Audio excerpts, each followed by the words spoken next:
প্রশান্ত হৃদয়ের মাত্রার মানুষ যারা, ওদেরকে তুলনা করা হয়েছে সবুজ পাখির ন্যায়। তারা সুন্দরভাবে তারা উড়ে উড়ে বেড়ায়, সুন্দর পাখির আকৃতিতে তাদেরকে রাখা হয়। তোমরা বলো, দুনিয়াতে একটা পাখি আর একটা পাখিকে চিনতে পারে কি পারে না? কি পারে না? দেখবেন আপনি শারীরিক পাখি যদি বাড়িতে কিছুদিন যদি পোষেন, আর সে যদি একটু বাইরে যায়, অন্য পাখি কি করে বুঝতে পারে আল্লাহ জানে, তাকে সঙ্গে মারামারি শুরু করে দেয়, তুই আবার কোথা থেকে আমদানি হয়েছিস। তো প্রশান্ত আত্মার মানুষ যারা, তারা চিনতে পারে। যখনই তার সন্তান কবরের ধারে গিয়ে তার জন্য দোয়া করে, কবরস্থানি করে, সে তখন সন্তুষ্ট হয়ে যায়। এবং ইমানদার ব্যক্তি সব জানতে পারে। তো তাকে কবরে ফেরানো হয়। কবরে ফেরানোর পরে তাকে প্রশ্ন করা হয় তিনটে প্রশ্ন, আমরা সবাই শুনেছি। কি? প্রথম, তুমি কোন কোম্পানির? ওখানে ইসলাম প্রথম, মুসলিম বলা হয়েছে। এই যে আমরা বিভিন্ন উপদলে বিভক্ত হয়েছি, এসব নয়। আমার আপনার জীবনের প্রথম পরিচয় আছে কি? আমি মুসলমান। কবরে গিয়ে ইমানদার ব্যক্তি জিজ্ঞাসা করবে, ইমানদার ব্যক্তি তখন বলবে যে আমার দিন হলো, আমার ধর্ম হলো, আমার আদর্শ হলো, আমার চাল চলন হলো, আমার হলো ইসলাম। তারপর নবীকে দেখানো হবে, আল্লাহ সম্পর্কে ধারণা জিজ্ঞাসা করা হবে, সব বলতে পারবে। কবরটাকে প্রশস্ত করে দেওয়া হবে। বলা হয়েছে তার দৃষ্টি শক্তি যত দূর যায় ততটা বড় করে দাও, এবং বেহেশতের বিছানা বিছিয়ে দাও। এবং ওই বান্দাকে দুটি জিনিস সামনে ধরা হয়। প্রথমে দেখানো হয় জাহান্নামকে, দেখো এই জাহান্নাম কত ভয়াবহ জিনিস। ওই বান্দা তখন জাহান্নাম দেখে। তারপরে জাহান্নামটা আউট করে দিয়ে এবার জান্নাত দেখানো হয়।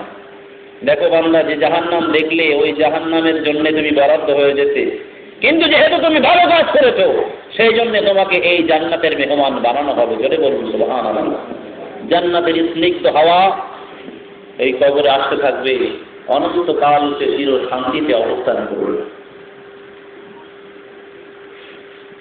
এবং এর উল্টোটা ঠিক, যারা ঈমান ছাড়া ইন্তেকাল করবে, মারা যাবে, ওদেরকে আজরাইল ফেরেশতা আসবে এবং সঙ্গে যেসব ফেরেশতা আসবে তারা সুন্দর পোশাক নয়, দুর্গন্ধযুক্ত পোশাক নিয়ে এবং দুর্গন্ধ জিনিস নিয়ে তাদের জন্য আসবে।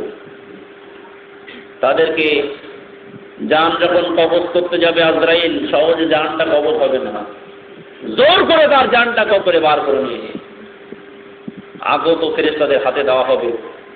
তাদেরকে নিয়ে যখন তারা আসমানে উঠতে থাকবে, সঙ্গে সঙ্গে আসমান দুর্গন্ধ হয়ে যাবে।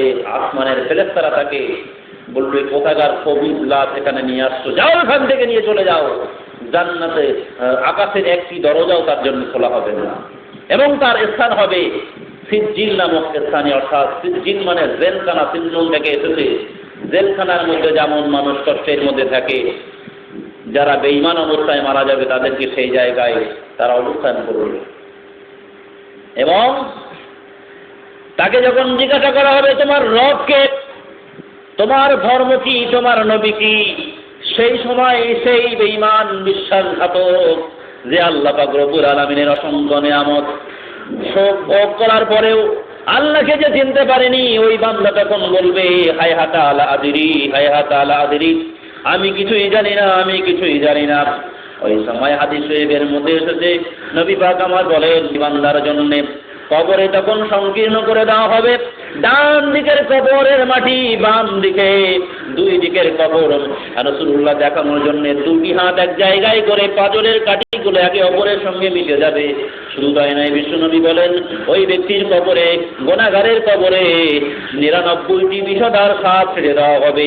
একটি সাপ যদি তার মধ্যে দুনিয়াতে একবার নিঃশ্বাস ফেলে, তাদের নিঃশ্বাসের কারণে পৃথিবীর যে তৃণলতা সবুজ উদ্ভিদ আমরা দেখতে পাচ্ছি, সব কিছু ধরবে, তাদের বিষক্রিয়ায় সব ধ্বংস হয়ে যাবে।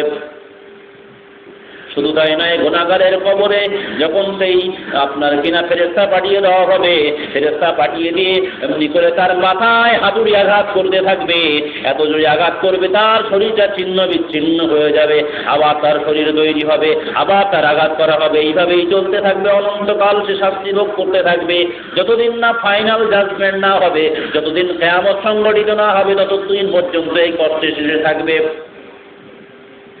হাদিস শরীফের মধ্যে বলা হয়েছে ওই হাতুড়ির এত ওয়েট যদি কোনো পাহাড়ের উপরে নিক্ষেপ করা হয়, পাহাড় চূর্ণ বিচূর্ণ হয়ে পাহাড়ও পর্যন্ত পাতালে চলে যাবে। পাহাড় কত শক্ত গো, সামান্য লরিতে একটু যদি কম বেশি লোড হয়ে যায় দেখবেন চাকা বসে যায়, উঠে যায়। আর কি হাতুড়ে এমন ধরে হাতটা মারা হবে যে পাতালে চলে যাবে পাহাড়। আপনি নতবাড়ি করবেন সেখানে গিয়ে, যদি ঈমান থাকে তাহলেই বেঁচে যাবেন, তার কবরটা সংকীর্ণ করে দেওয়া হবে। পক্ষান্তরে দুইটি জিনিস আরো খেয়াল করুন। ঈমানদার ব্যক্তি, আমরা যে ভালো কাজ করি, ওলামায়ে কেরাম, হাফেজ সাহেব, মাওলানারা, মুফতিরা কেন বলেন ভালো কাজ করতে হবে? এই ভালো কাজগুলি আপনি যখন কবরে শুয়ে যাবেন, ভালো কাজগুলি সুন্দর সুন্দর আকৃতিতে আপনার কাছে এসে হাজির হবে। ঈমানদার ব্যক্তি বলবে, কে গো তুমি, এত সুন্দর তোমার দেখতে? তখন বলবে, আমি তোমার জীবনের সৎ আমল তোমার জন্য এসেছি। জোরে বলুন সুবহানাল্লাহ। পক্ষান্তরে যাকে হাতুড়ি মারা হচ্ছে, যে অপরাধী, তার কাছে খারাপ আকৃতির আমল, খারাপ আকৃতির দৃশ্যমান তার কাছে ব্যক্তিরা আসবে, তখন সে ভাববে, কে আমার এই বিপদের সময় তুমি আবার এসে হাজির হয়েছ? সেজন্যই খেয়াল করতে পারবে। শুধু তাই নয়, আরো ভালো করে খেয়াল করুন আমার আপনার জীবন কেমন হওয়া দরকার। অনন্তকালের জীবন তাহলে আমরা না যাচ্ছ কেমন হলে পরে? আমরা জানি বিদেশ থেকে যখন কোনো মেহমান আসে, বিদেশ থেকে দীর্ঘদিন বিদেশে থাকার পরে যখন কেউ বাড়িতে আসে, পাড়ার লোকজন সবাই চলে আসে, ওগো তোমার ছেলে কোথায় ছিল, কেমন আছে দেখি, তোমার আব্বা বাড়ি এসেছে দেখি, কেমন হয়েছে, কেমন হয়েছে, কেমন ছেলে খোকা, সবাই খোঁজ খবর নিতে শুরু করে।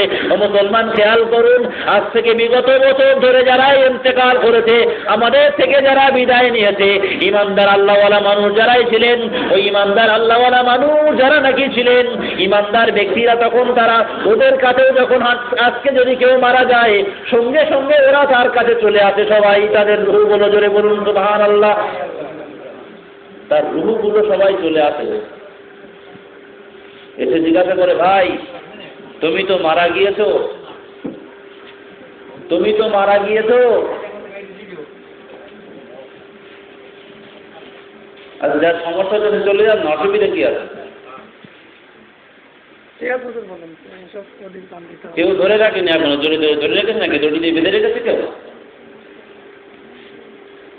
কথা হচ্ছে, বিদেশ থেকে যেমন কেউ আসে অতিথি, তাকে সবাই কি করে, কেমন আছে খোঁজ খবর নেয় না? আমাদের থেকে যদি কেউ মারা যায়, বিগত যারা হয়েছে সবাই হাজির হয়ে যায়, তার আত্মীয় স্বজন, ভাই সে অমুককে রেখে এসেছিলাম, তো কেমন আছে সে, তোমার চাচা, তোমার ভাই, সব খোঁজ খবর নেয় তারা। তো বললো, কই সে চাচা তো মারা গিয়েছে, তোমরা খোঁজ খবর নি? সে আমার খোঁজ খবর জিজ্ঞাসা তো মারা গিয়েছে। কই আমরা জানতে পারিনি। কেন জানতে পারিনি? যারা বেঈমান অবস্থায় মারা গিয়েছে, ঈমানদাররা তাদের খবর রাখবে না। সেজন্য আল্লাহওয়ালা মানুষ যারা ঈমান নিয়ে যারা মারা গিয়েছে, তাদেরকে তারা খোঁজ খবর, তাদের সঙ্গে তাদের দেখা হয়, সাক্ষাৎ হয়, এবং তারা খোঁজ খবর নেয়। জোরে বলুন সুবহানাল্লাহ। সেই জন্যে আপনি যে কবর জিয়ারত করবেন, তার জন্য সওয়াব-রেসানি করবেন, তার জন্যে যিনি ইন্তেকাল করেছেন তিনি যদি ঈমানদার হয়, তার জন্যে বড় উপকার হয়। শুধু তার